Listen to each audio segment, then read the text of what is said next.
আসসালামু আলাইকুম। আমি রিনা রাইসা লাইফস্টাইল ব্লগার থেকে বলছি। কাছেও দূরে, দেশ ও দেশের বাইরে যে যেখান থেকে বসে আমার ভিডিওটা দেখছো, আল্লাহর অশেষ দোয়ায় তোমরা সবাই ভালো আছো। আলহামদুলিল্লাহ আমিও আমার ছোট্ট পরিবারটি আল্লাহর অশেষ দোয়ায় ভালো আছি।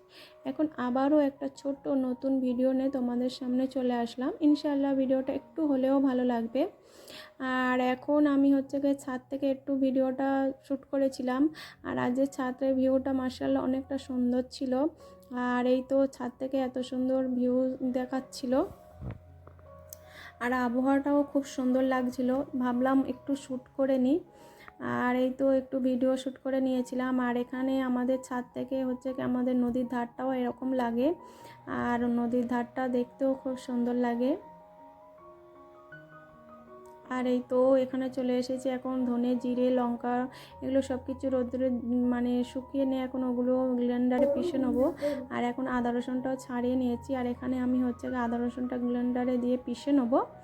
আর এখানে লঙ্কার গুঁড়ো আর একটু রিফাইন তেল আর লবণ দিয়েছিলাম, যাতে কালারটা সুন্দর থাকে ও ঠিক থাকে। আর এই তো এইভাবে আদা রসুনটা পিষে নিয়েছিলাম, নিয়ে এখন ফ্রিজে রাউন্ডবার ফ্রিজে রেখে দেবো। আর এখানে টমেটোটাও কিউব করে কেটে নিয়েছিলাম, এটাও গ্রাইন্ডারে পিষে নেবো। নিয়ে বরফ ট্রেতে এখন এগুলোকে দিয়ে দেবো, দিয়ে মেন বক্সে রেখে দেবো। এটা বরফ জমে গেলে তারপরে জিপলক ব্যাগে রেখে দেবো। আর এই তো এখানে লঙ্কার বোটাগুলো ছাড়িয়ে নিচ্ছি, এটাকে হালকাভাবে ভেজে নেবো।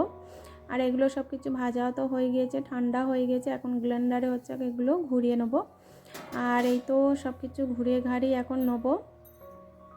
আর এখানে জিরেটাও এখন প্রথমে গুঁড়ো করে নিচ্ছি। আর এইভাবে আমি সব কিছু মশলাপাতি রমজানের আগে প্রস্তুতি করে নিচ্ছি, যাতে রমজানের সময় না যেন সময় দিতে হয় এইসবের প্রতি।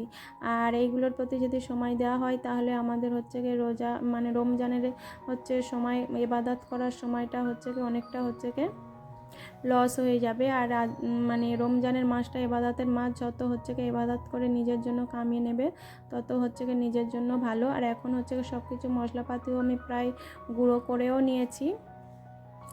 আর এই তো সব কিছু গুঁড়ো করে নিয়ে এখন আদা রসুনটাও গুঁড়ো করে নেবো। আর এগুলো সব কিছু শুকিয়ে নিয়েছিলাম। আর এখানে আদা রসুন বলতে প্রথম আদাটা রসুনটা তো করা হয়ে গিয়েছে, এখন আদাটাও করে নিচ্ছি। আর এখানে এই তো রসুনটাও গুঁড়ো আদাটা গুঁড়ো করা হয়ে গিয়েছে। আর এখানে লঙ্কাটাও গুঁড়ো করে নিচ্ছি। আর এটা সবাই লাস্টে গুঁড়ো করছি, কেননা সবাই লাস্টে না গুঁড়ো করলে এর সেন্টটা সব মশলাতে চলে যাবে, তার জন্য সবাই লাস্টে এখন গুঁড়ো করে নিচ্ছি। আর এই তো গুঁড়ো করা কমপ্লিট। আর এখন আমি একটা ডিব্বাতে রেখে দেবো। আর এগুলো সব কিছু নর্মাল ফ্রিজে আমি রেখে দেবো। আর এরকম নর্মাল ফ্রিজে যদি রেখে দেওয়া যায় অনেক দিন জিনিসগুলো ব্যবহার করা যাবে। আর এই তো সব কিছু আমার করা হয়ে গেছে। এখন পেঁয়াজ বেরেস্তাটাও করে নিলাম। আর এখানে পেঁয়াজ বেরেস্তা করে আমি পারাটাটাও কিভাবে ভোজন করে রাখি সেটাও তোমাদের সাথে শেয়ার করছি। আর এই তো পারাটা আমি এইভাবে ডিজাইন দিয়েছি। আর এখানে পারাটাটা আমি একদম হালকা করে ভাজবো। আর পাড়াটা তো আমি পুরোপুরি ভাজবো না, কেননা ভোজন করে রাখবো, তার জন্য পুরোপুরি পাড়াটা ভেজে রাখবো না। আর এই তো এখানে পাড়াটাও ভেজে নিয়েছি। আর এখানে পেঁয়াজুটাও ভোজন করে রাখবো, তার জন্য পেঁয়াজুটাও ওইভাবে রেখে মেন বক্সে রাখবো।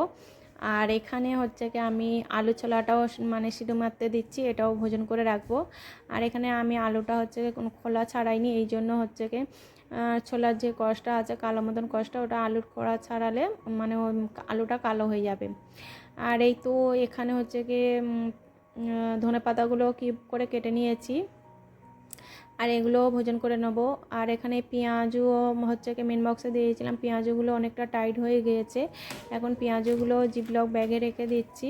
আর এইভাবে সব কিছু আমি ভোজন করে রাখবো রমজানের আগে।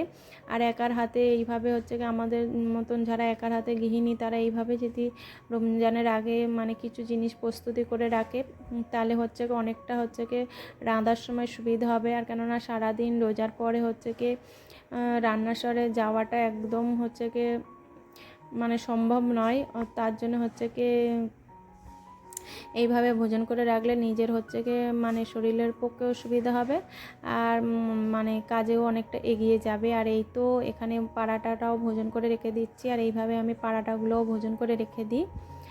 আর এখন হচ্ছে কি আমি পাড়াটাগুলো এখন এইভাবে ভোজন মানে একটার ওপরে হচ্ছে কি এরকম টিস্যু পেপার দিয়ে রেখে দিচ্ছি। আর এখন এগুলোকে জিপলক ব্যাগে রেখে দেবো। আর জিপলক ব্যাগে রাখার সময় মানে হাওয়াটা পুরোপুরি বের করে দেবো, না হলে হাওয়াটা থাকলে হচ্ছে কি ঘেমে হচ্ছে কি এগুলোকে নরম করে দিতে পারে, তার জন্য হচ্ছে কি হাওয়াটা পুরোপুরি বের করে দেবো। আর এখন জিপলক ব্যাগে এগুলোকে সব কিছু ঢুকিয়ে দেবো এখন।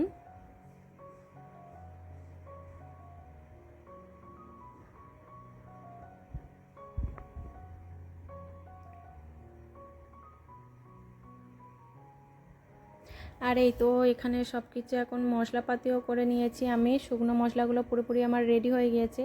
আর এখন হচ্ছে গিয়ে ভোজন করা খাবারগুলো সব কিছু রেডি হয়ে যাচ্ছে। এখানে পেঁয়াজ বেরেস্তাটাও করে নিয়েছিলাম, আর তলায় একটা টিস্যু পেপার দিয়েছিলাম। আর টিস্যু পেপারটা এই জন্য দিয়েছিলাম, পেঁয়াজে যদি সামান্য তেল থাকে টিস্যু পেপারে টেনে নেবে। আর এই তো এখানে লেবুটাও হচ্ছে আমি এইভাবে কিউব করে রেখে দিয়েছি, শরবত করার সময় অনেকটা সুবিধা হবে। আর এখানে হচ্ছে গিয়ে মানে গরম মশলাটা একটু করে নিয়েছিলাম, আর আমাদের ছোট্ট পরিবারের জন্য এতটাই ইনাফ। আর এই তো এখানে বিরিয়ানির মশলাটাও করে নিয়েছি। আর এখানে হচ্ছে কি আমি হচ্ছে কি লঙ্কার গুঁড়োটা মানে শুকনো লঙ্কার গুঁড়ো এইভাবে ভেজে রেখে দিচ্ছি। আর এখানে হচ্ছে কি রসুন বাটা ছিল, আর এখানে চিনিটাও এইভাবে গুঁড়ো করে রেখে নিয়েছি, কেন শরবত করার সময় অনেকটা সুবিধা হয়ে যাবে। আর এখানে ধনের গুঁড়োও ছিল। সব কিছু মশলাপাতি আমি এইভাবে গুঁড়ো করে রেখে দিয়েছি, যাতে রমজানের সময় মানে সুবিধা হয়। আর রমজানের সময় এবাদতের সময় ফরজ এবাদত, আর হচ্ছে কি এবাদতের সময় এইসব করাটা নিজের পক্ষে সম্ভব নয়। আর হচ্ছে কি আমার মতন যারা একার হাতে গৃহিণী তারা এইভাবে হচ্ছে কি টিপস ফলো করলে অনেকটা সুবিধা হবে। কিন্তু যারা প্রত্যেক দিন করে খাবার মতন সময় কিংবা মানুষ রয়েছে, তাদের মানে ফ্রিজে না ভোজন করে খাওয়াটাই ঠিক। কিন্তু ফ্রিজ ভোজন খাওয়াটা মানে খুব একটা ভালো নয়, তবে আমাদের একার হাতে গৃহিণীদের জন্য এতটাই ইনাফ। আর এই তো এখানে সব কিছু আমার ভোজন করা কমপ্লিট। আর এই তো এখানে আমি সব কিছু দিনের জন্য ভোজন করে রাখলাম। আর এইভাবে ভোজন করে রাখলে অনেকটা সুবিধা হবে। আর এখনকার মতন ভিডিওটা আমি এখানে শেষ করছি। আর তোমরা সুস্থ থেকো, ভালো থেকো। আসসালামু আলাইকুম, আল্লাহ হাফেজ।